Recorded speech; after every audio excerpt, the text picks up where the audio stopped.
Start without the minister, who is moving seamlessly from almost seamlessly from one fringe meeting to another. I'm Paul Goodman, editor of Conservative Home, and welcome to this joint Conservative Home Joseph Rowntree Foundation event on the plan for good jobs. I mean, just a brief word by way of introduction. Last week, I went on behalf of Conservative Home to interview Kwasi Kwarteng. And Kwasi Kwarteng, in a way, set the scene for this conference by raising this trade-off between lower immigration and higher wages. So, just to set the scene for this meeting, I think we'd all agree, whether or not you want lower immigration and higher wages, that there's more to good jobs. Welcome, Minister. Hi. No, great. There's more to good jobs than just lowering immigration and raising wages. How do you sustain the wages if you don't have good, secure jobs? So, without any more ado, I'm going to let really the panel introduce themselves. I'm not going to do long introductions.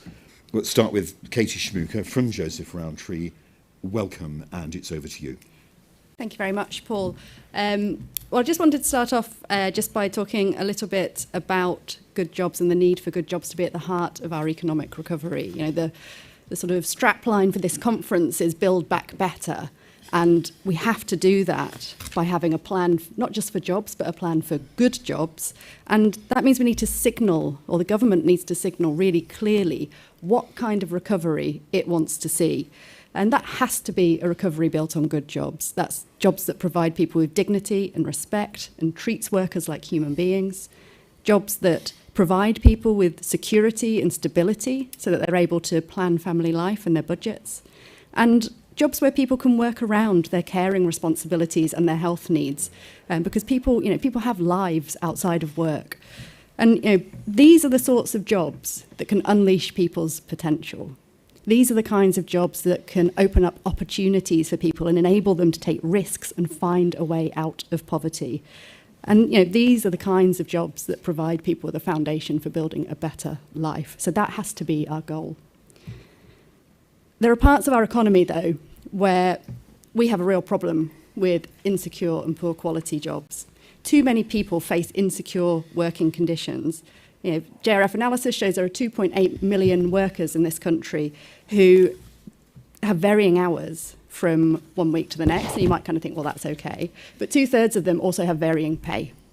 And they're disproportionately likely to be low paid. That is the circumstances that makes it incredibly difficult then to plan family life and to get on. And it has a huge impact on people's lives. At JRF, we do a lot of work with people who have direct experience of being in work and being in poverty and direct experience of poor quality jobs. And I'm really delighted, actually, that James is here on the panel with us today. He's sort of one of several people that we've been working with over a period of time. And from those conversations, we know the impact that poor quality work has on people's lives. People talk to us about being treated like a cog or just a number, rather than actually being treated like a human being. And that really grinds people down. You can't plan family life when you don't know how much you're going to be working from one week to the next or how much you're going to get paid. And you can't plan family life if you don't know if your shift might get cancelled at the last minute or curtailed partway through, leaving you in the middle of nowhere and a long way to get home, having to pay for a taxi that wipes out what you might have earned during your shift. And you can't, or it's very difficult to raise a family or to keep working whilst managing a health condition if your employer doesn't recognise those things about you. So addressing insecurity would bring real improvement to people's lives, but actually, importantly, it would also bring real economic and political gains as well. Having 1 in 8 workers experiencing poverty in our country undermines our country's economic performance. You can't expect to get the best from your staff if they're worried about making ends meet or keeping a roof over their heads. And giving people greater economic security enables them to take risks and to take opportunities. Greater flexibility opens up a wider pool of talent as well to employers. And it can help with levelling up because it helps to bring up the bottom of the labour market to put a floor in on the standards that are expected and to make a real and tangible improvement to people's lives. So we think that it's really important that the government signals now the kind of settlement on good quality jobs, security, flexibility that we need as we emerge from the pandemic. And at JRF, we've been working with people with experience of poor quality jobs to design what that means and what we think that should include. And we think it's really important that the government pushes on urgently with its employment bill in order to give greater security of contracts. So, a working contract that actually reflects your typical working hours, that gives people notice of when they're going to be working, and that provides people with compensation when their shifts are cancelled at late notice. We also think that there needs to be a right to flexible working from day one, and that should be a right to have flexible working, not just a right to request it, but perhaps that's something we can debate a little. And we also think that rigorous enforcement is really important because it stops bad employers from undercutting the good. So, I'm sure everyone in this room would agree that work should be a route out of poverty. We would urge the government to sort of adhere to that other part of the strapline for this conference, which is getting on with the job. We've had the promise of an employment bill. We need to get on with it. We need to use it to signal the kind of recovery that we want to see, and to make sure that people do feel real and tangible benefits of a good job. Okay, thanks very much. Paul, I'm told you ran the London Marathon yesterday and that you've run to this meeting. It's amazing you've still got the energy to talk to us at all, but you look fine on it, so it's over to you. Thank you, Paul, and I see you put steps up here to make it even harder for me to get onto the panel.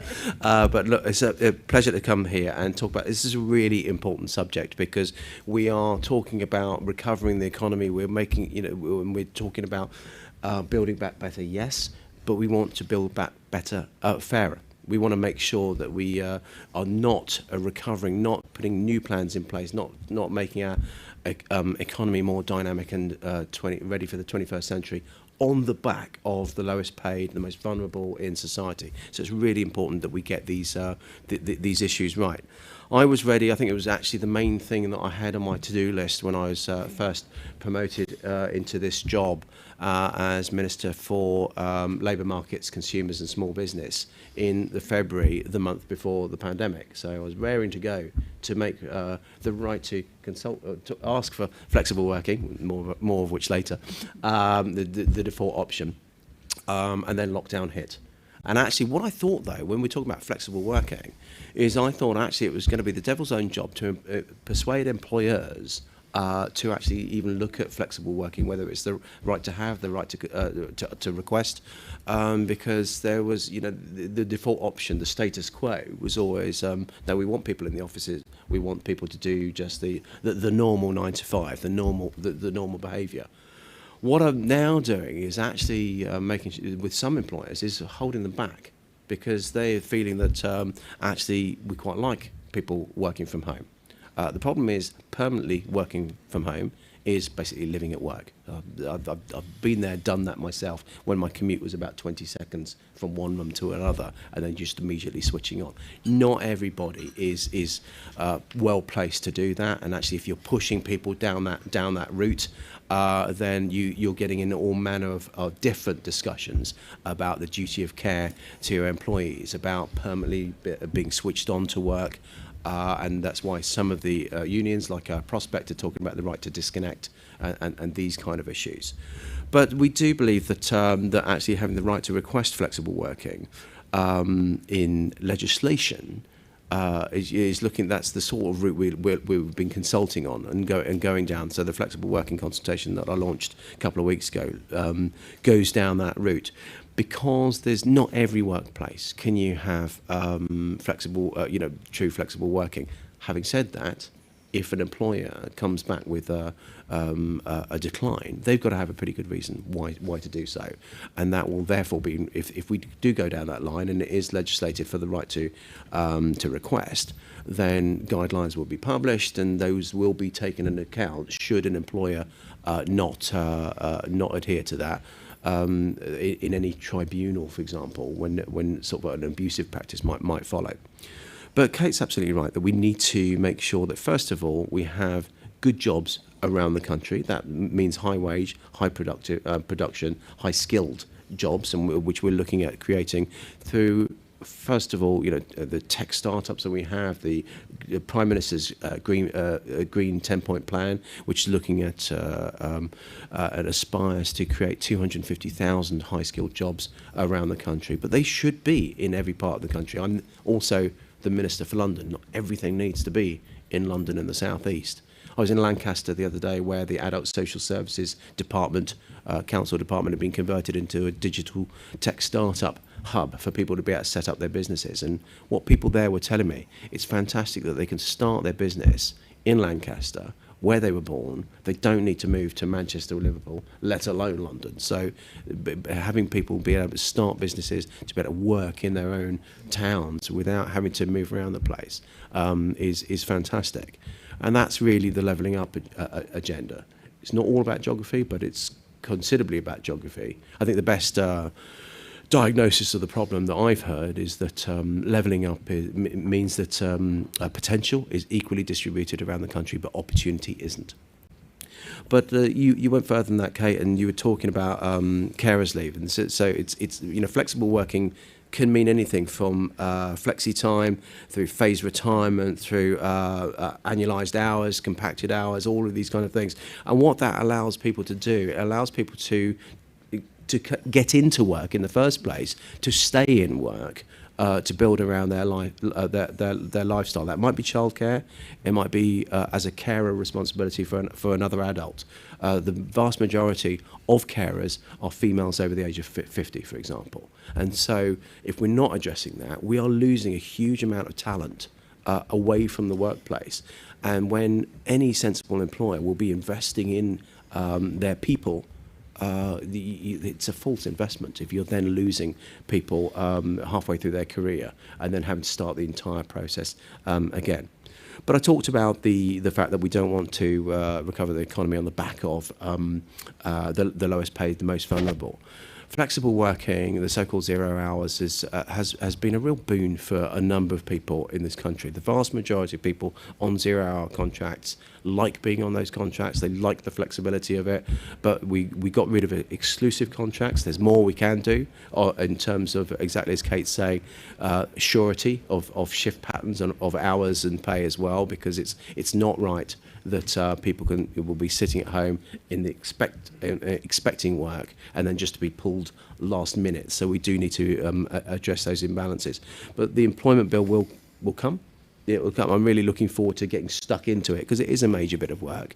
And what this delay has, because of COVID and because of the parliamentary pressure, time on parliamentary time pressures have caused, it's allowed us to reflect on our post-COVID learning, and we want to make sure that we get it right for businesses like the hospitality sector, for example, where flexible hours is used a lot and 0 hours is used a lot, because the whole point about the hospitality sector bouncing back is a comparatively unstable labour market, but that's what makes it flexible and dynamic. So how can we keep that flexibility within the hospitality sector, but giving people surety that if they want a career in the hospitality sector, they can have that, they can see that happen, opening up for them, whilst making it an easy, low bar of entry into the hospitality sector in the first place. Thank you, Paul. Minister, thank you very much. I said I'd keep the introductions short, so I'm going straight to James, actually other end of the panel, who's down in the note as policy co-designer for Joseph Rowntree Foundation's In-Work Poverty Project. In fact, James, I think I'm right that you've come from the other side of the Pennines, where you're working in a Bradford food bank, and you've worked as a warehouse operative. So you're bringing experience from bottom up, from what you do. So let's hear from you now. Right, okay, thank you. Yeah, my name's James. I live in Bradford. And at the moment, I'm working as a volunteer. I've been doing for the last 2 to 3 years as a volunteer with different projects. At the moment, I'm working with the Bradford City Disability Football Club. We're going around people's gardens at the moment and helping them out, where people aren't able to get out and do the garden and clean it up and tidy it up and all that at the moment. So that's gets me out and about, and I'm enjoying that at the moment. But I've worked a lot in the, like I say, in the warehousing industry before that, before COVID and everything. So, and I was working for, I say, one of the, or the second largest retailer in the country, if not the world. And I was treated really poorly. The turnaround of staff at this place was horrendous. We were losing 10 people every single week and retraining 10 people every single week. And then it was just in a complete cycle all the time. People were leaving because they weren't getting trained right, and people were joining and then getting trained up again, and then eventually some more were leaving, and it was just a complete cycle. And you weren't really treated as a person. You weren't looked after. You weren't respected. You weren't, you know, people were just getting down and down and down and weren't really looked after, and they just treated as a number rather than an individual and a person and with feelings, you know. We're getting companies who aren't really going to people, who are employing people, but not really looking after them. One of the things I've always heard, the quote was from Richard Branson. I know it might not be a few fancy of him, but one of the things he said was, if you look after your staff, the staff will look after you. That's basically it, really. If you look after your staff and treat them right and pay them right and look after them and treat them individually, as not just as a number, but as a person, and respect them, then they'll want to stay, no matter what the wage, even if it is increased. If they're respected and treated well, they'll want to stay, they won't want to leave. And that's one of the experiences I've had over the last couple of years of different places I've worked at. I've worked a lot through, like I said, the Bradford Central Food Bank, also through a charity called Homeless Not Helpless, where we're just trying to get people off the floor and not, you know, back into the society and get them housed and get them fed. And like I say, now I'm working in the Bradford City, and it's just a privilege really to work with charities and help them out, and you feel more wanted as well. You felt as if you're a number, you're a person, and you're respected, and you're thanked for doing the job, even though you're not getting paid for it. So that's one of the things that I've been through the last 3-4 years. And one of the things I was going to talk about, because where I was working was like a night shift. We were saying about the finishing early. We were starting at 6 o'clock or 8 o'clock or 10 o'clock and finishing at 6 o'clock. But sometimes you were going at your normal shift pattern and you were finishing 2 hours later. So midnight or 1 o'clock in the morning, you were sent home. Now, it's okay if you've got a car, but if you haven't got a car and you ain't going to get home, you've got to pay for a taxi. So you paid an hour's wage just to get a taxi to get home in a night shift. Things like that need to change, because it's just not cost effective for people to be able to afford and to live during the week and pay your bills. I've got 3 kids and a wife. I've got rent to pay. Once all that's gone, that's it. You know, so we need to be more onto the companies and more get them to understand what we're coming from and to be more flexible with us and help us out more and compensate as well. Thank you very much. Thank you. Thank you very much.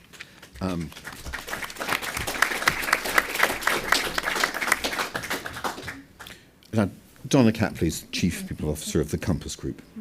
Yeah, thank you. I mean, first of all, I just want to start with who I am. I am the daughter and the granddaughter of frontline workers who, when I look back on my childhood, it's only now that I realise that, in particular, my dad did for 35 years a job which had massive insecurity within it, and he worked 6 days a week pretty much every day over those years. And I think it's my own personal experience that's informed, you know, some of the things that we've done at Compass.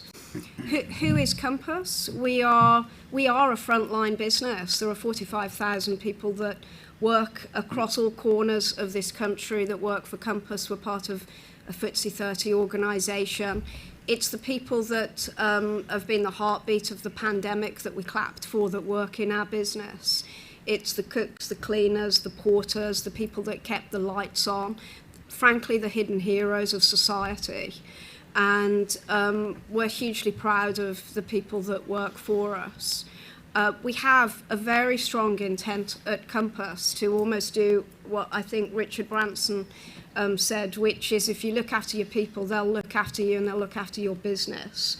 And we do have absolutely nothing except the people that work in our business. We don't own anything, and we sure as hell don't own them. And so that's really important for us, that we put frontline people first. When we asked people that work for us, what's important to you? Because we're not going to second guess it. What is it that's important to you as you work with us? They really told us 3 things. First of all, they told us that for some of them, job security is very important for them. But not all of them told us that. But in security, when they told us what was important to them is that they could see a regularity of patterns and shifts.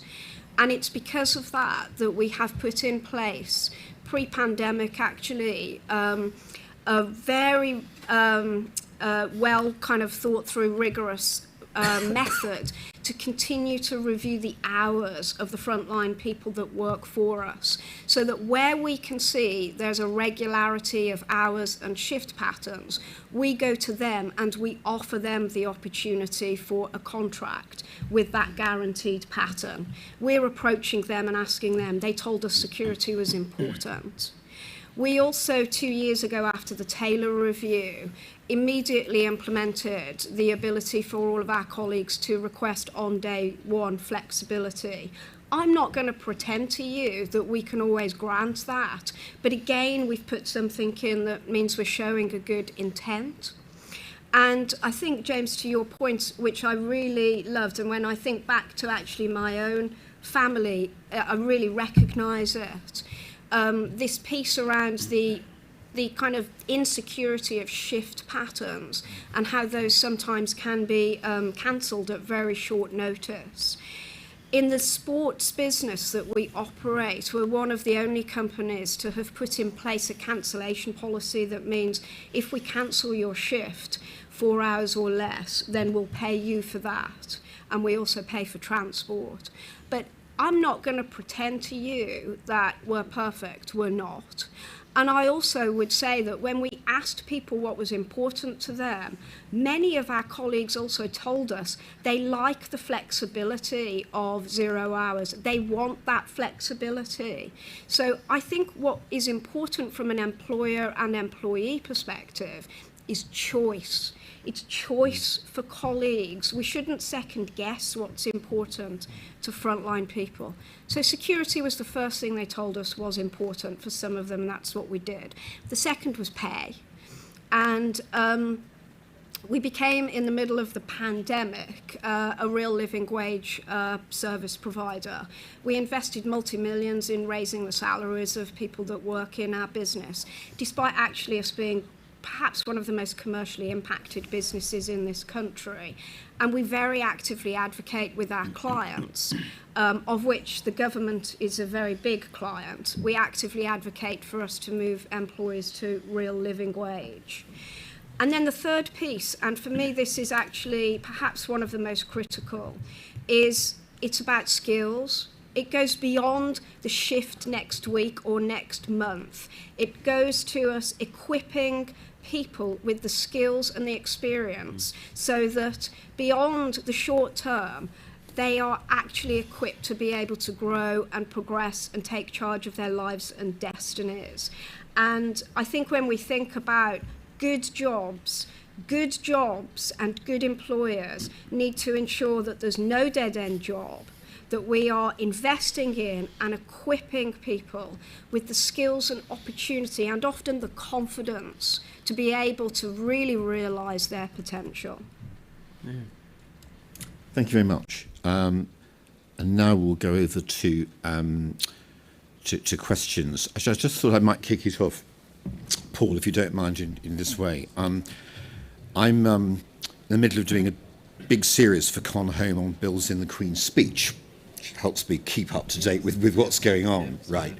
I'm on my third piece about animals. It's obviously important to have animal bills, but there's no, Katie was reminding me, there's no employment bill in the speech. You look really keen to me to get on with it. So is it going to be in the next Queen's Speech when I'm sitting down next year to write my guide to the next series of bills? Because the next Queen's Speech will be probably the last chance to get a substantial programme through before the election. You know, as much as I can't guarantee anything. You won't know for sure until the Queen sits down and makes her speech. But nonetheless, it's something that we're working up the employment bill over a period of time, and we'll be ready to go.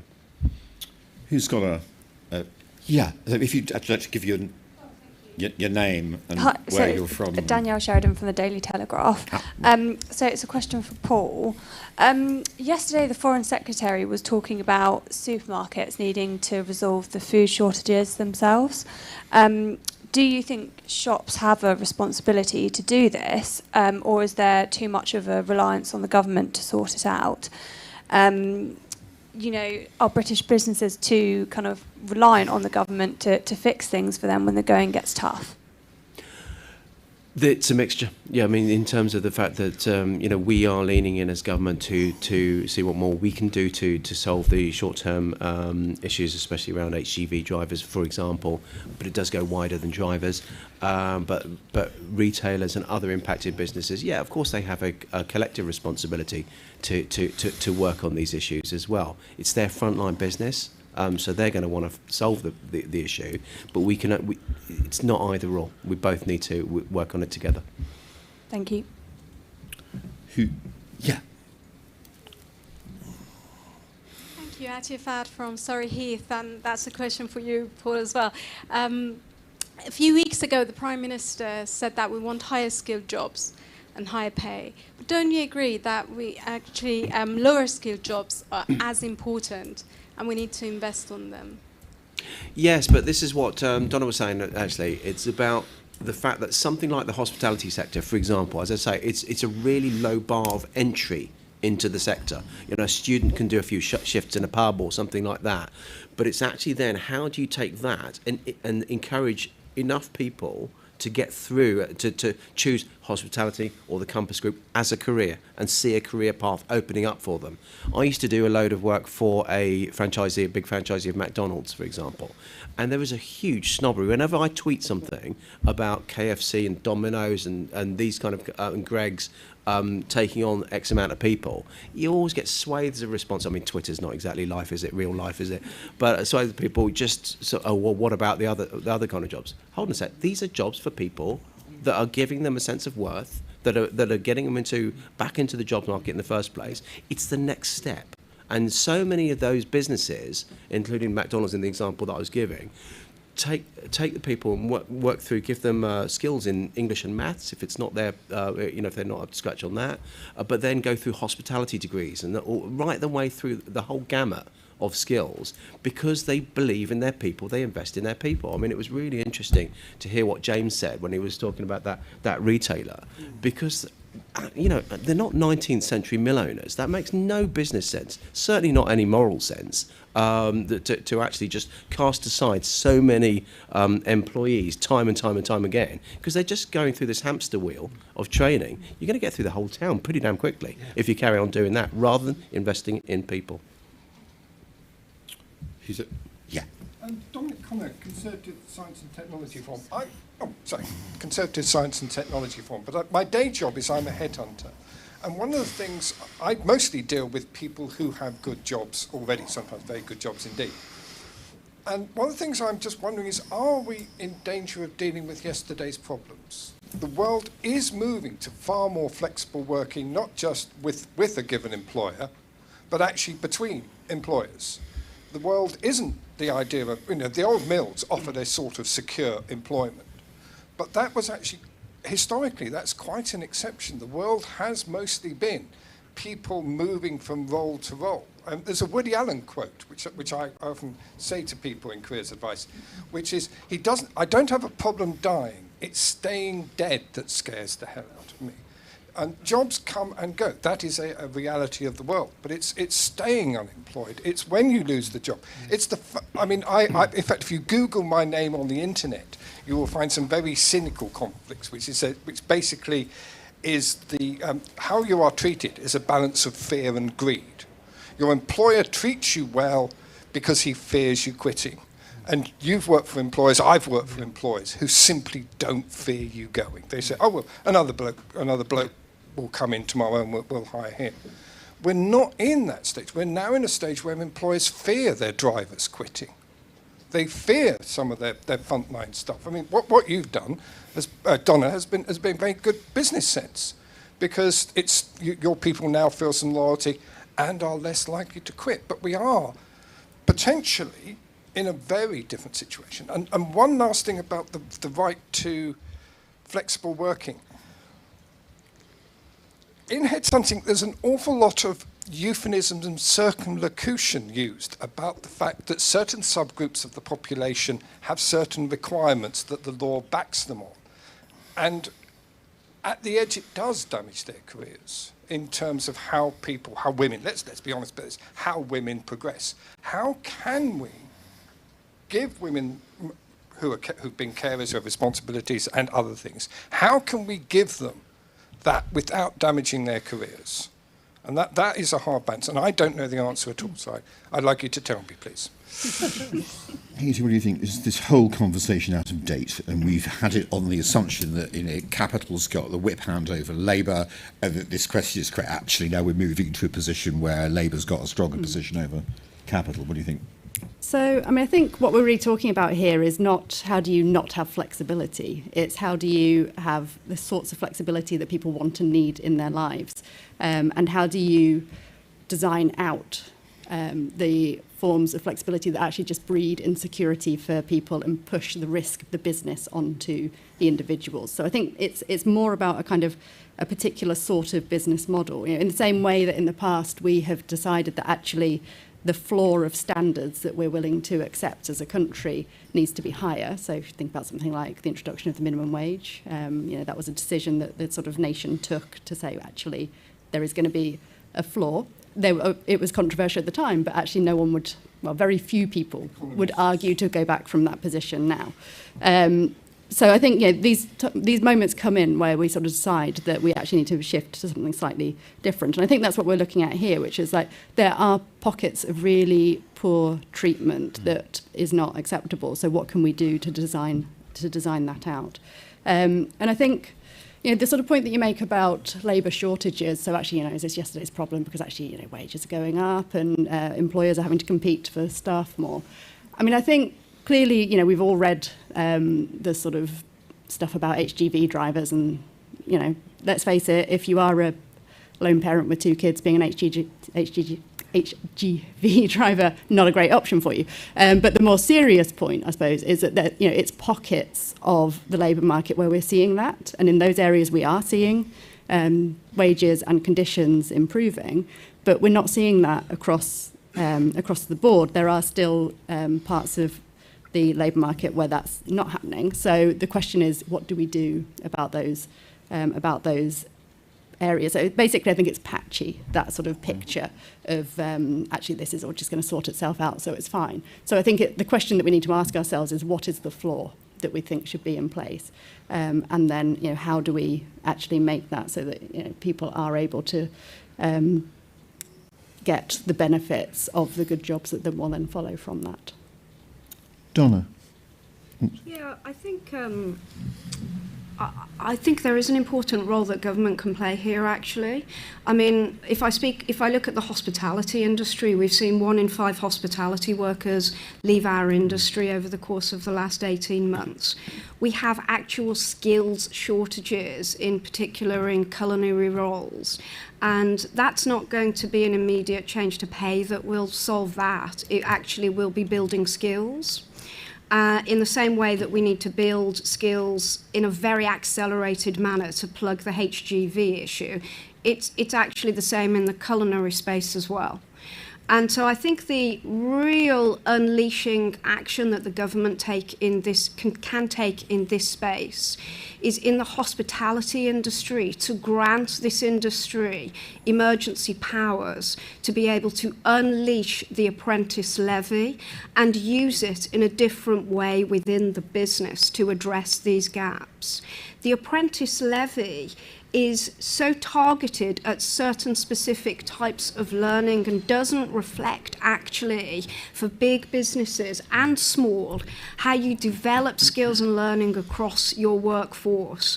At Compass, we spend millions on the apprentice levy, and we do a pretty good job, but not a brilliant job, of diverting our levy funds to smaller hospitality businesses to help them to build skills. But those emergency powers to change the criteria on the apprentice levy, even perhaps for a specific time period, will help businesses to unleash the learning in their organisations and plug the skills gaps. That, for me, is a critical action that is in the government's gift. Paul, I will ask you about that. Just actually, as a footnote, any comments on the minimum wage? A lot of my colleagues are getting very excited about the possibility of a minimum wage announcement soon. Yeah, excuse me. So the national minimum wage, national living wage, we tend to act on the low pay commission's recommendations. They are going into their retreat. It's made up of independent members, union members, and workers' representations and employers' representatives. They're going through their consideration of that at the end of this month, and then their recommendations will come to us, and we'll work through it. But we are still aiming to stick to our manifesto commitment of 2/3 of median wage. And so that will be pushing the minimum wage up and the living wage up. So because it goes right the way back to what I said at the beginning, we don't want to be building back better on the back of the lowest paid. So it's really important that we keep that momentum up. It'll be a challenge, clearly, because I'm not sure, we'll see what agreement the workers' representatives and the employers' representatives had, because there's a lot of pressure on businesses recovering. But just very briefly to answer from my point of view for your question, I think no, it's not yesterday's problem. It should be, but it's not, because for the reasons that you've heard, different sectors work in different ways. One thing that attracted me about the Conservative Party, however many decades ago, was that it's the one party that treats that tackles human nature, that brings human nature into its considerations. And so there are still some bad employers. It may not make business sense, but there's a sense of inertia, sense of just this is the way it's always been done, that we still need to tackle. Not everything needs to be done in legislation, which is why we'll debate various issues here. But we need to have a minimum set of standards for people. But that does not mean that's the employers can't go that bit further. If they value their people, then they value their people, and that makes absolute business sense. James, the minister's just been talking about bad employers and difficulties. And, you were giving a sense of what it's like for people in the food bank that you're helping, and you were talking about your own experience. What's the single thing you think government could most effectively do to raise the quality of jobs? Better training is definitely one of them. The place where I was working at the warehouse, even the trainers that was working to do the training, they were leaving. So you were waiting for people to come along to get employed, but they couldn't train them up because the trainers had left. So it's really quite hard to get into it just right, because I've been trying to see about getting my forklift truck licence back, because every 5 years you have to renew it, refresh it, and to do that it's £500 out of your own pocket if I was to do it, unless I can guarantee an interview at the end of that training. Then there was one place that was willing to pay at least half towards it. Right. But things like that need to be more available, like training for people who are actually unemployed on universal credit, wanting to train to do this and train to that, but the cost of it is too much for them to do. So there needs to be more availability for that, and more. That's one of the main things that I've been seeing for the last 5 years. Training for jobs like forklift truck or heavy goods, even that we need now. The cost of it is extraordinary, and people can't afford it out of their own pocket to pay for it. Who's lots of hands? Yeah.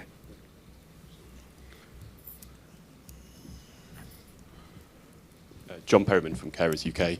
I'm delighted to hear both Paul and Katie talking about the need to support people with caring responsibilities in work. 13.6 million people have some form of unpaid caring responsibility. That's 1 in 4 adults.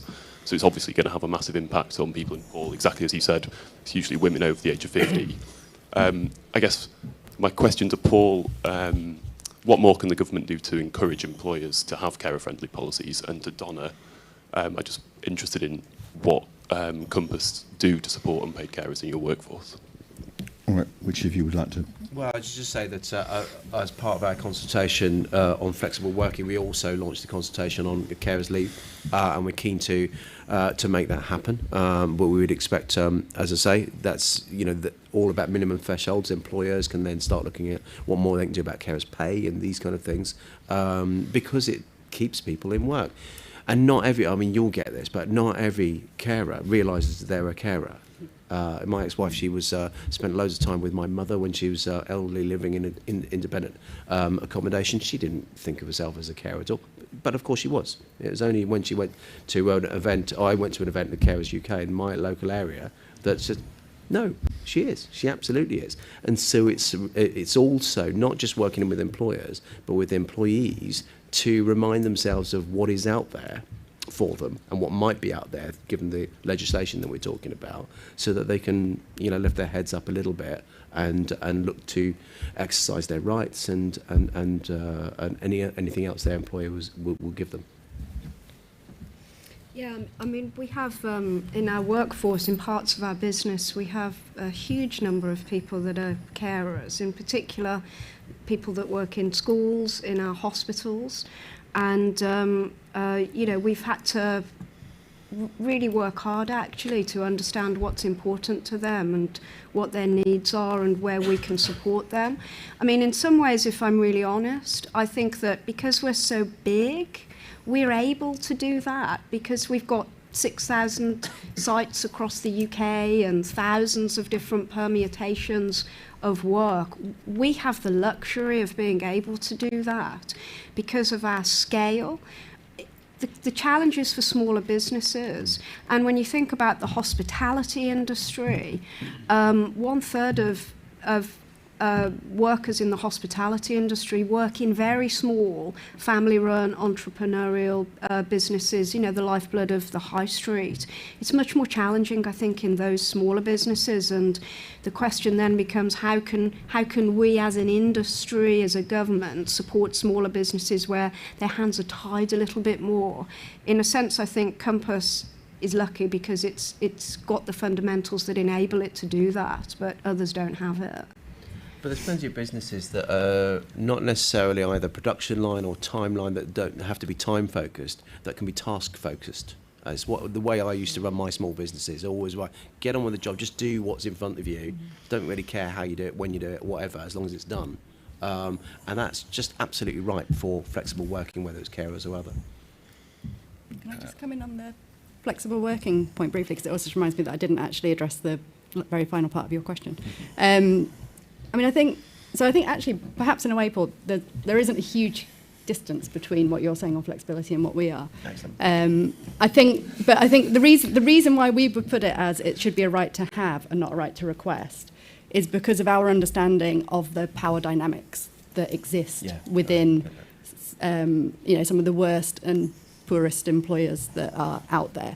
And I think, a right to have would have to, of course, be accompanied by exemptions, because not every form of flexibility can be delivered in every type of workplace. You can't work from home if you're a frontline nurse, for example. It's obvious that can't be so.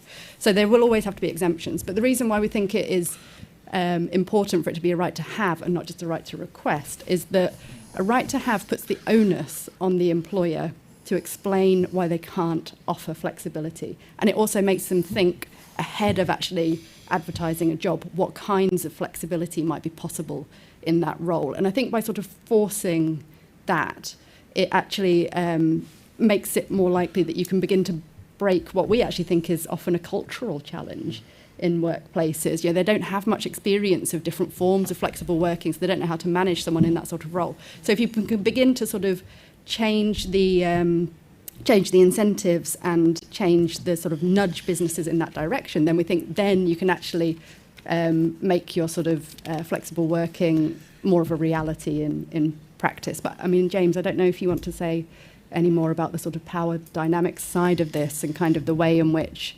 that relationship between the people and their employers, it's not an equal conversation. So asking for stuff can be really challenging. Yeah, it can be, because it seems to be a bit of a triangle situation where you have the big man at the top, and then there's the assistant managers, and then the other guys, the floor managers, and then there's the workers on the bottom.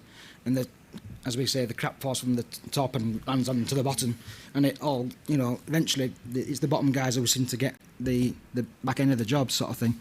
And it's just we need to get more people, valued as well, and make them feel more loved in a way. We need people to feel assured and that they're wanted and not wanting to leave. There's often the unintended gap between employers and employees for the reason that you're saying. Sometimes there's a massive gap. You're cutting out middleman. Yeah, I mean, I think we've all seen episodes of Undercover Boss and that kind of stuff on Channel 4. It's when the realisation, the penny drops of what's happening, at the grassroots level, that ground floor level. But one thing, interestingly, Katie, you said about the advertising. So one of the studies that we've done is that you're going to get a third more applicants if you advertise a role with flexible working in it. So that's again a real boon for the employer. So not all of this should be seen as an extra burden, an extra bureaucracy for the employer. It's about keeping people in work that you've invested in, but it's actually getting the brightest and the best to actually apply for the job in the first place. Right. Then I'll come back over there. Jay Singh from JPS Global Advisors. One observation talking about supermarkets and retail.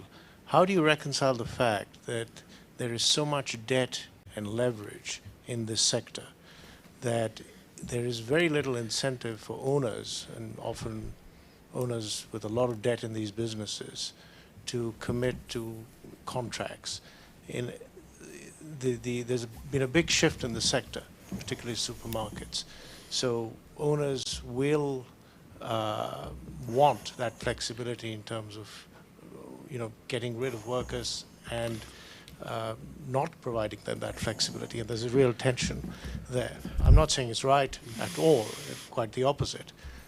But when you're framing policy, how do you put that real backdrop, which is very much here in the retail and supermarket sector, to frame policy? Because if you can't change that, it's very highly leveraged, then all the owners are going to need that flexibility, and there's going to be a big backlash against any policy. So how do you and you can't control that because it's market-driven. The word that you used was right, tension. I mean, it's getting the balance right, isn't it? Because, clearly we want to make sure that there's a fair workplace, but if you're overburdening businesses, then they won't create the jobs in the first place because the costs will go up. Flexibility in itself is a good thing, but it cannot be on the back of the most vulnerable. So it is a tension. It is something that's why we're coming through the consultation with the flexible working and the like. This is why we are the business department. We want to make sure that we are standing up for businesses who then can create jobs, good jobs for people across the country. But we've got to get that balance right. I think as well, just to add to that, it's not a binary thing. It's much more complicated. I think, it's not as binary as you have flexibility and therefore you are commercially successful, or indeed you have inflexibility and you're not. It's actually something in the middle, and I'm not going to suggest that we've discovered where that sweet spot is at Compass, but I think it's in our gift as this type of organisation where you can have flexibility and agility and choice and security for your colleagues, but it may show up in a different way. So we still have 0 hours contracts in Compass. However, we have the review that we've put in to look at people's hours and shift patterns, so that where there's regularity, we're approaching colleagues and asking them if they want it. And it's that kind of example of attention that is the reality for big commercial businesses, whether they're PE backed or they're part of the FTSE. So I think it's got to be all things, actually, which doesn't make it easy.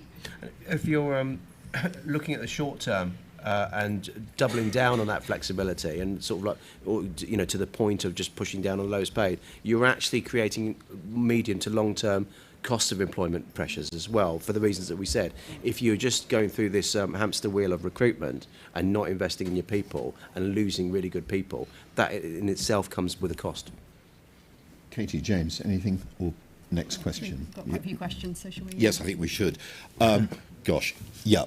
In fact, actually, if I could make a plea to panelists to be quite snappy, then let's take a couple. Yeah. So. Hi, Emma Elson from the Association of British Insurers. We've recently launched our Making Flexible Work campaign and charter. It's one of the first of its kinds in the financial services industry, and we're really proud to have 30 of the leading insurance and long-term savings companies signed up to the charter to really embed and champion flexible working across our industry. And that's flexibility in all its forms. And we've heard some of those forms, such as flexi time and working from home, but there's also the more unusual types like job sharing. Yeah. What can be done to increase awareness amongst both employers and employees of those more unusual forms and kind of get people asking for that right as well in the workplace? Okay. My first job was flexi time.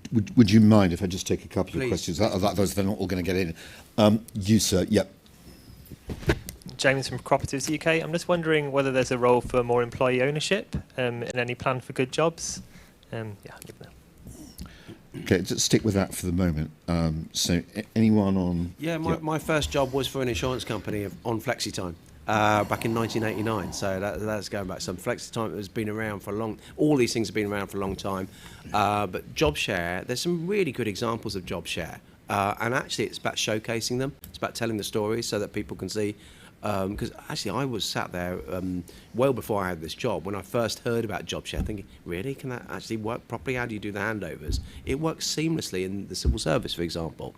And so it's telling those stories so that people can then say, yeah, actually, that's for me. In terms of employee ownership, I think there were a lot of models there that again, it's looking at best practice. I'm not sure it's something that we will be legislating for, but it's certainly something to showcase.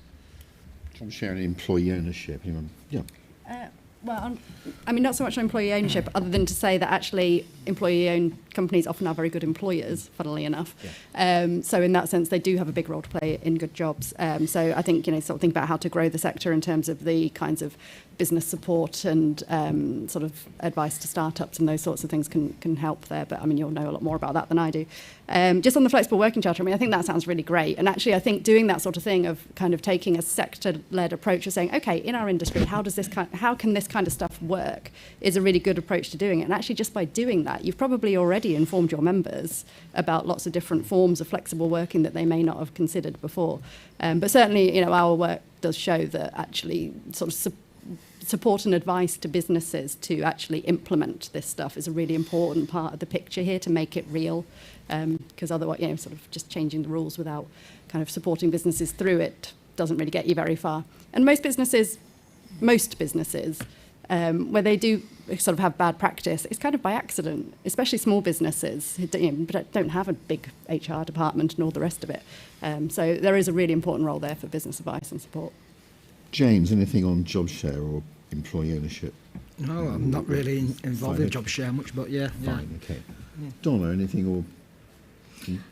I just would echo actually what Paul said. I think there are great examples out there. There's a job share in the BBC. Actually, the Chief People Officer is two women who job share, which I think is brilliant and is a great example of, it gives a message to others. Whatever the topic is, whether it's about security, shifts, pay, how we construct contracts, the sharing of jobs, I think what's actually incredibly important is that whether it's a big business or a small business, that the people at the top of that business bring the right breadth of life experience. And when you have an executive team that has a full breadth of life experience, then you'll have a different intent. And when you have a different intent, you won't always get it right, but you'll try. And you'll be very conscious of the type of business that you want to be. And so for me, it's equally about ensuring that the very best people rise to the top, whatever gender, ethnicity, class, or anything else they are. And that will shape a business. Okay. Oh, Paul, I have a very quick question. It just occurred because someone said Surrey Heath. And I thought, Michael Gove, levelling up, right? Michael Gove has now got good reason to go into all sorts of departments. You know, he doesn't do skills, but you can't do levelling up without skills. His department's not doing infrastructure, but you can't do levelling up without infrastructure. So are you expected to have a conversation with Michael Gove about what the levelling up idea can do to get your bill moving forward and other bits of work you want to progress? Yeah, absolutely. What are we calling his department now? Deluxe is the one that I've heard. I don't know, but but yeah, no, absolutely. You know, I'm also the Minister for London, and similarly, that's a very cross-government way that leans in and sense checks actually what policies do. As Minister for London, I don't have a decision-making role in various departments, but I can sense check what they're doing, and I would very much expect Michael to be doing the same thing with the levelling up agenda, as we've done when he was at the Cabinet Office on any number of things, whether it's the Brexit readiness through to some of the COVID work.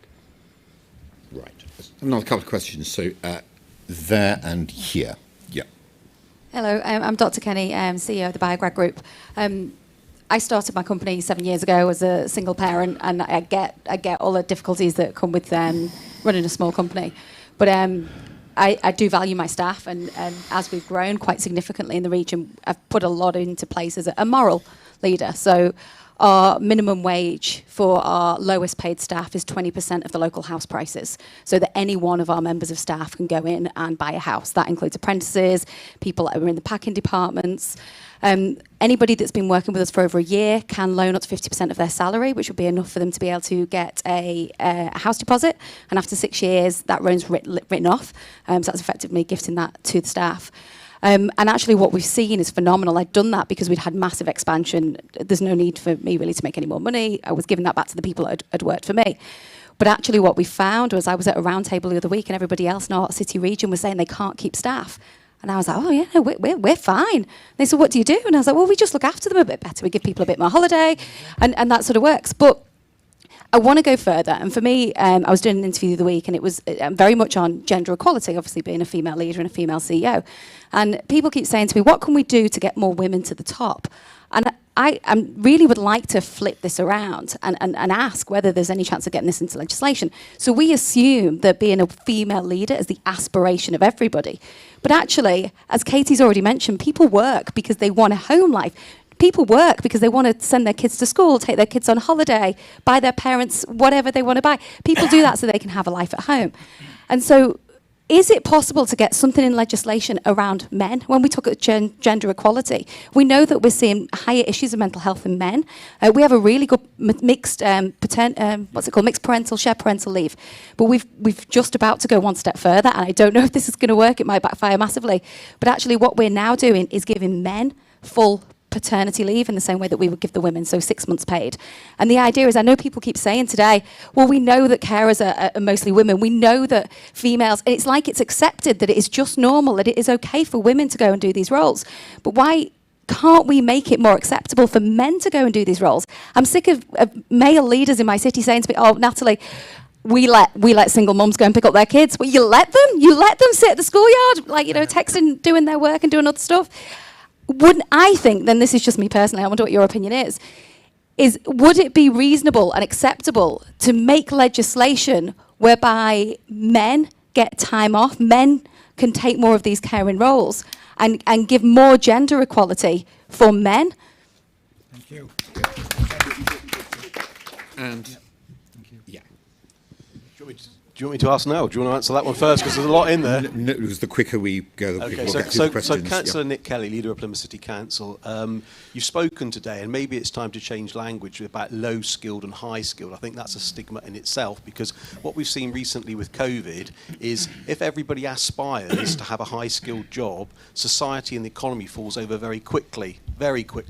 So what is perceived as a low-skilled job, unwanted, a stigma, not really worthy, actually need to turn it on its head, because without those roles, we won't have a society and we won't have an economy, and it's the basics of supply and demand. So my question is, what is the government doing to promote those people that aren't currently in work to come into work, because there is clearly a glut of jobs and a shortage to fill. I was for Brexit, so I'm not going to bring that in, but ultimately we can't just bury our heads in the sand and expect everybody to want to go on an aspirational ladder be it male or female, to go up, because we need people to do what is perceived as lower paid, lower skilled jobs, or actually the whole society falls apart. And in Plymouth, when we talk about hospitality sector, that's a key employer, but it's to try to break that I'm a doctor, I'm a high skilled, high paid job, to somebody now, a HGV driver, got no fuel, everything grinds to a halt. So it's, can the government start to perhaps change the way we value people's roles? And we all clap for the NHS. Was that reflected in how they get rewarded? I'm not sure, that's another debate. But what I'm hearing from James and others, it's about valuing people, and the government's language is key, because not everybody can or wants to be in a high-skilled power executive role with what society deems. And elsewhere, in other countries, potentially, they value different skills to what we value in this country. Donna, men on leave, what did you think about all that, getting something in legislation? Yeah, I mean, look, my personal view would be that I think it's a societal shift, not a legislative shift. And I speak as a fellow single mom who also has to do all of the juggling that's required with that. I mean, you know, there are many organisations that have got the right policies and have promoted them. But what they haven't seen is actually the take-up of those policies. And so I think it's a societal shift that we're facing into here, as opposed to a legislative one. I mean, and I just wanted to, while I've got the mic, shamelessly come back actually to your comments, because as the daughter and granddaughter of cleaners, cooks, etc., nothing upsets me more than some kind of hierarchy of jobs in our country. There is decency and respect and value in every single job here. Whether you're cleaning the toilets or whether you're on the platform speaking to the nation, every job and the value of every job is the same. And there's a very different way to look at a lot of lower paid jobs, which is it's the first rung of the ladder. Actually, you can transform lives and communities and families when you encourage and nurture people to be able to acquire the skills and go from being, if they want to, a barista to the manager of the unit. You've transformed the life of that family, and I speak as somebody that experienced that. So I really, really agree with the principle of your comments, which is let's celebrate actually all of the jobs that we have here. James, anything on either of those? Yeah, I just like to congratulate the young lady over there. That was brilliant. I think because I'm in a situation myself where I have to pick my kids up from school, and I'll take them to school and pick them up as well. So jobs-wise, I ain't gonna get anything between that starts at 9 o'clock. Once I drop my kids off at school and finishes at 2:30, and I pick them up at 2:45. It's very, very rare a job like that comes along, and we need that flexibility so I can either go pick them up from school, take them home, and go back to work. You know, if that was available, great. I'd be back there working next week. Paul, you've just had a question about legislation. Yeah, and indeed the other question. Absolutely. Look, what a fantastic example, Natalie. You need to be up here. I think actually, you know, we talked about showcasing, telling stories. That's absolutely brilliant. You shared parental leave isn't working, as you say, for the take up is just way too low at the moment. So that's something again we are looking at what we can do about it. How can we promote it? Do we need to change the rules around it to make it a better take up? But I totally get that and absolutely accept that. In terms of the question about undervaluing some of these jobs, you're right. I mean, this is what we've seen with the wage rises that have been happening in the last few months, because actually things like HGV drivers, you've had too many businesses reliant on comparatively cheap immigration, and that's just an easy option for people. And so, you know, in the same way I was talking about James's retailer that were running out of employees in their town, some of these people have run out of road, pun fully intended, to recruit HGV drivers at a low depressed wage. So we're seeing that recalibration coming. Doesn't help us with the short-term solution on that, but medium to long-term, I think that will be a good thing for the people. But it is about being valued as well as that pay rate. I mean, just Briefly, I mean, I would totally share that, Natalie. I think what you're doing sounds brilliant. On shared parental leave and sort of getting men more involved in caring responsibilities side of life, I mean, I think what the evidence shows us actually is that getting men involved in their children's lives really early on makes a big difference, and that tends to then be carried through into sort of as their children get older. And perhaps, who knows, in decades' time, maybe that'll also be carried through into playing more caring roles for older friends and relatives. But I think what the evidence shows us internationally is that for paternity leave, use it or lose it, systems increase take-up substantially. So I think if we want to start to make some of that societal shift, then that potentially has a role to play there.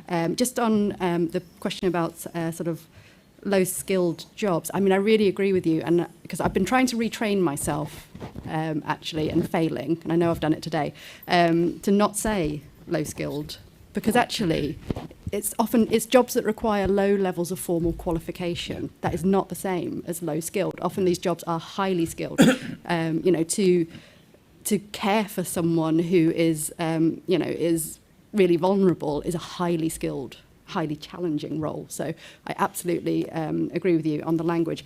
On the sort of point that low-paid jobs will always exist, yes, exactly, of course they will. And that's why we need to have a debate about the quality of work, because yes, we should be talking about progression, we should be trying to move people through and up into better roles, but there will always be that sort of bottom of the triangle that James was talking about. There'll always be some low-paid jobs, so we need to make sure that those jobs are as good as we all think that they should be. So, Paul, there's a bit of a circularity as well about some of this discussion. When you talk about childcare, for example, everybody always thinks, right, childcare, the first thing we need to do is just add more and more free vouchers for childcare without tackling the fundamental issue underlying it, the fact that we've got the most expensive childcare costs in the OECD. And that's partly because of ratios, it's partly because of qualifications. When you actually lose the caring nature, I mean, you know, the costs of employing people, because of the ratios, you have to have, I think it's 4 people, you need an extra person, basically, to cover for breaks and these kind of things. You're shoving everyone through qualifications, whereas actually you can have different tiers within childcare. So that if you're just pushing people down qualifications without looking at the fundamental job of what they're actually doing and remembering the care in that name, you start to put cost pressures on as well, and you get into that stigma. Yeah, one there and then one, the lady there, yeah. George Walker, South East Cambridgeshire. I'd like to touch on a point raised by James and Donna about the skills agenda and what businesses and individuals can help to boost employment prospects through this. I did an apprenticeship in engineering, and it seems that the apprenticeship system in general is more targeted at areas of employment like that, electrical, plumbing, etc. However, we've touched on the difficulties with, for instance, HGV licences, forklift licences, which are quite often delivered in an FE setting. However, there seems to be a disconnect between the funding mechanisms, the accessibility to those, and government and industry. And I'd just like to ask the panel what their thoughts on tackling these issues to allow access to those funding opportunities would be. And yeah. Thanks. So me, Rubendra Kumar from the Trussell Trust, we run or support a network of 1,300 food banks across the UK. So first, a very big thanks to James for his support for Bradford Central. We wouldn't be anywhere without volunteers like you. Just a quick question. I know that many people and other organisations on the front line often are worried about people who are out of work, often encouraged into any job. So regardless of their surrounding circumstances, other commitments that they might have, they're sort of pushed into any job that's available. And that can be unsustainable. You find yourself out of work or sort of deeply stressed in that position. I just wondered what the panel thought about the role of other parts of government, so the DWP and Universal Credit in particular, in embedding some of the principles that we've talked about around good jobs, particularly if we think that there is this power imbalance and dynamic going on between a conversation between employee and employer. Is there a role for government services to support that person rather than place extra burdens on them to see them through that process?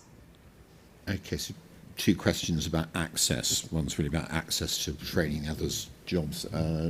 Yeah, in terms of HGV drivers, I think we put up apprenticeships cost or a grant to employers. I think it's £7,000 to take on apprentice HGV drivers. If I may have got that figure wrong, but it's not my direct area of responsibility. But it was a considerable boost to take up exactly that, to widen apprenticeships out that little bit extra.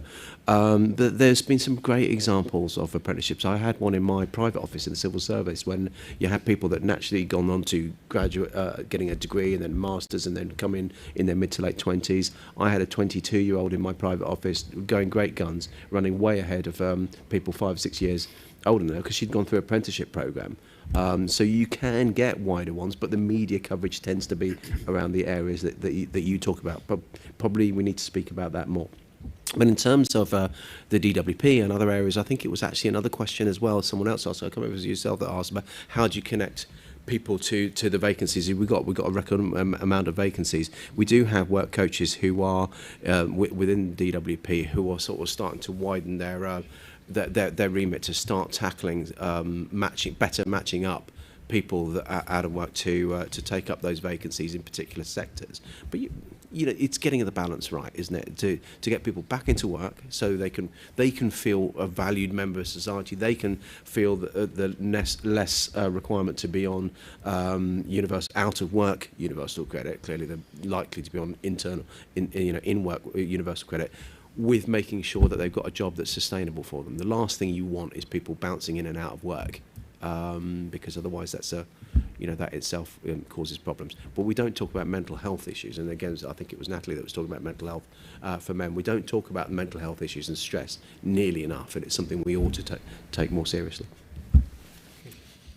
Yeah, I mean, I think I would also sort of put those two questions together, because I think ultimately, the question that you're asking, Simi, is about the sort of work-first approach that the DWP has, which is the sort of quickly back into work, rather than necessarily being able to take the time to really match someone to a job that really suits their skills and their interests, or potentially to spend some time, doing an apprenticeship, doing some training, and moving into a different sector or a sector with better prospects. So I think there are some real challenges there, actually, for the way that the system is designed, to actually, if we took a little bit more time and did support that process a little bit more. For example, it's very limited, the training that you can do while still claiming universal credit and out of work and being out of work.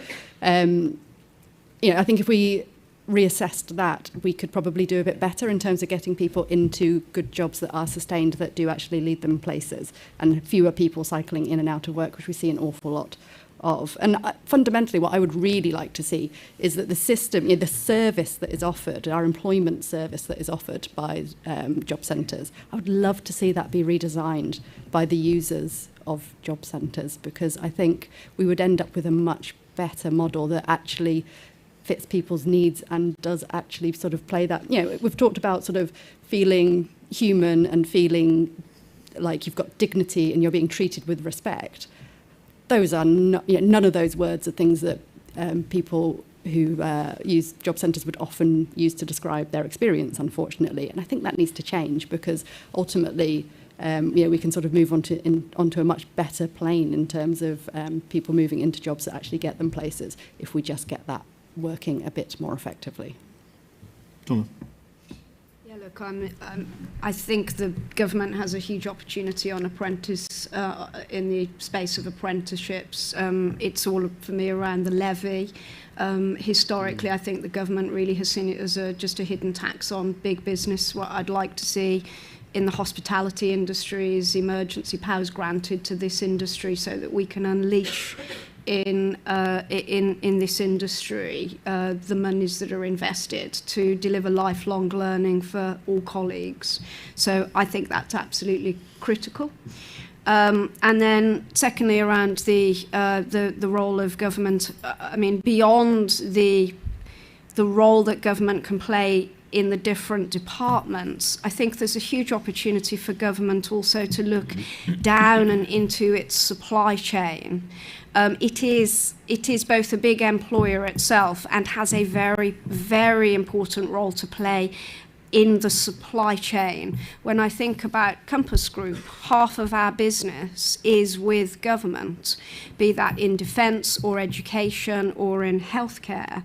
And it's also one of the lowest margin bits of our business. And I would encourage the government to think about the role that they can play within their supply chain, to really think about how they can partner in a different way with businesses like Compass, to in turn think about how we can address and manage pay in a different way. James? Yeah, I just want to thank the lady from the Trussell Trust.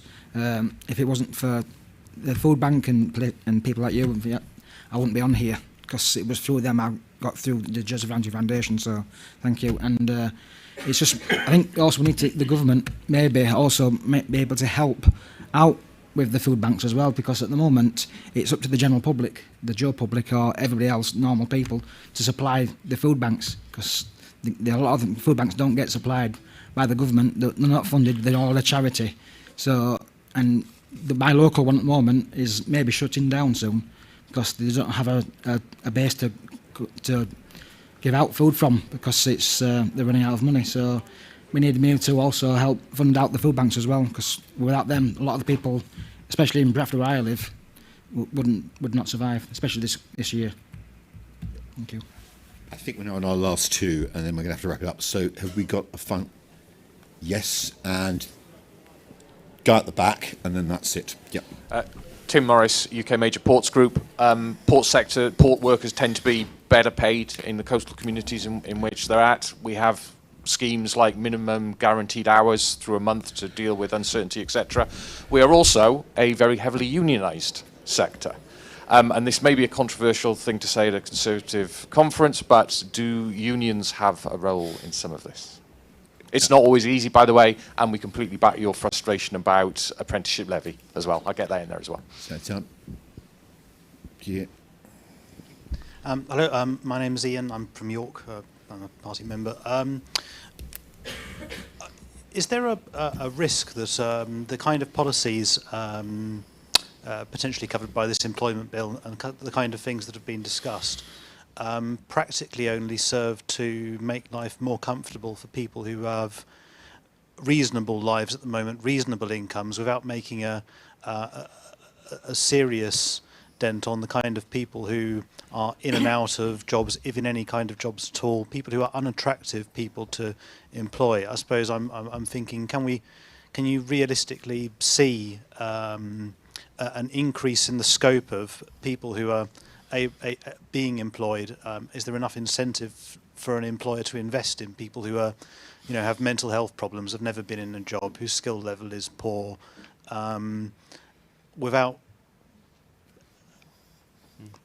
Yeah, is this just making life more comfortable for a relatively smaller group of people, and not really addressing the number of people reliant on universal credit for their whole income?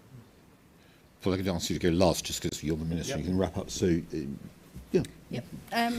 So, I mean, trade unions, yes, absolutely, got a really important role to play. I think where there's a positive relationship, they can really help to sort of improve quality of work in a workplace. But the quality of that relationship with management is very important. I think the bigger challenge actually is that trade unions are just absent from a lot of the sorts of sectors that we're talking about here. So that's a slightly different sort of challenge. Then I think just on the is this just going to help people who are reasonably comfortable? I think it's a good question to ask. But I think if you think about who is more likely to be doing the sort of jobs where you have insecurity and you don't know when you're working 1 week to the next, some of those people it's fine because they've got a partner who is well paid, and actually it's just sort of adding a bit of extra income to the household, and that's all right. And we've talked a bit about people who like 0 hours contracts, it works for them. That definitely does exist. I think about half of the people or just over half of the people on 0 hours contracts, that's a sort of arrangement that works for them. But I think where it's really problematic is when you are the main earner and that's the situation for you. That then is deeply damaging actually to family finances. And that's where I think what Donna talked about in terms of choice is so important. It has to be about it being a positive choice for people to opt into something that is less secure and more flexible for the employer, where that works for them and their family. So I think, this kind of idea of contracts that are based on your typical working hours over a period of time, then being offered the option of that becoming your default minimum hours contract, so the sort of thing that you're doing in Compass Group, that's the kind of thing that could really make the difference. Because I think, yes, where it is damaging for low income households, it is really damaging. And people in work and in poverty, the sort of variation from one week to the next in terms of your working hours and earnings, those are the people who have the highest risk of being both in work and in poverty. And that's something that's just, we should be stretching every sinew to make not part of our labour market. James, do you think there's any prospect of some of these measures that have been talked about actually benefiting the people who are relatively well off in the workforce rather than people who are trying to make their way through it? Yeah, it's tricky because when I worked for an agency at one stage, and a lot of them agency workers weren't part of the union or weren't allowed to be part of the union in this group because they weren't employed by the main people at that factory, because they were just put to one side if there were no work to do, or they were, get rid of them lot first. They can go, agencies work, right, don't come to work, there's no work for you. But we need to be all as one, and try and get together and these lower paid workers who aren't, let's say, a lot of them are agency staff, are not treated the same way as normal staff, and we should all be on the same level. Yeah, I think on the union question, I think what's important is, in particular in big frontline businesses, that all workers actually have a real voice, and that they're listened to and heard, and that may or may not be through a union. I think that is really critical. On the other issue, I think that the word that I haven't heard us talk about here, and actually I haven't talked about, is consumers.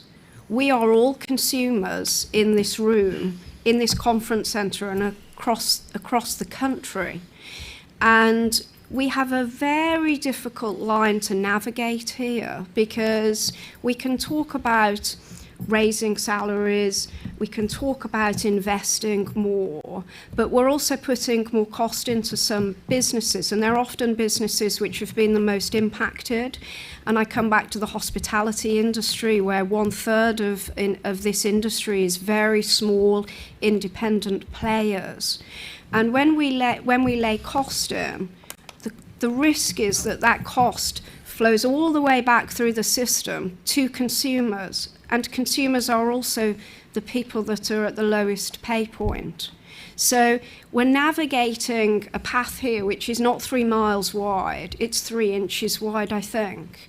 And that's the risk for us, actually, as a country. Paul, your colleague Robert Halfon is a huge enthusiast for working with trade unions and all that. Would you like to sum up? Yeah, no, thank you very much. And it's been a fantastic discussion.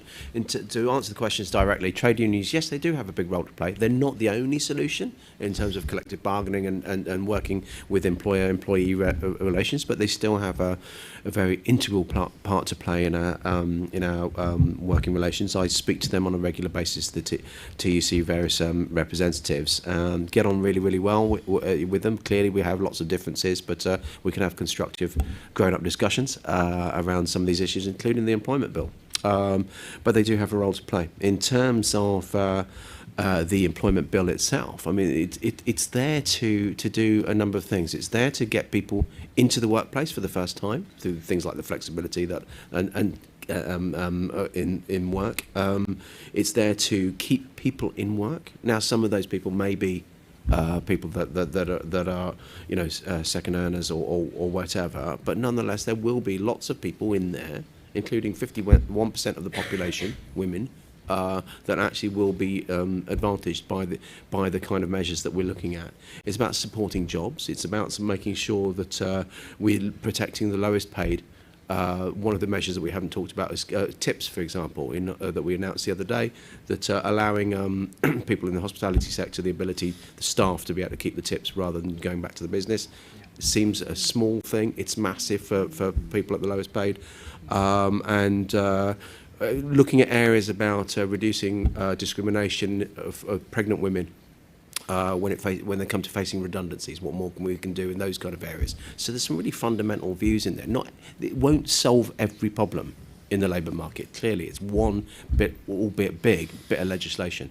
But it will, I think, have a massive step forward for workers' rights and as I say, protecting jobs and enhancing the workplace in this country.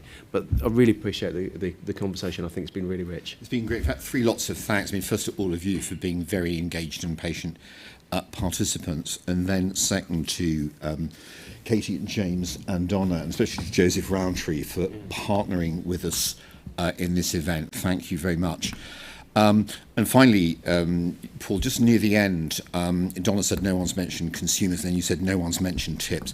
Sitting here, it seemed to me like someone had mentioned almost everything in this vast panoply of issues to do with work and life. So I wish you luck in forcing it right through the top of government, where they're perpetually dealing with crises and the politics of the moment, and seeing how it goes before we come back to Birmingham, I think it probably is, in a year's time. So thank you very much. Thank you.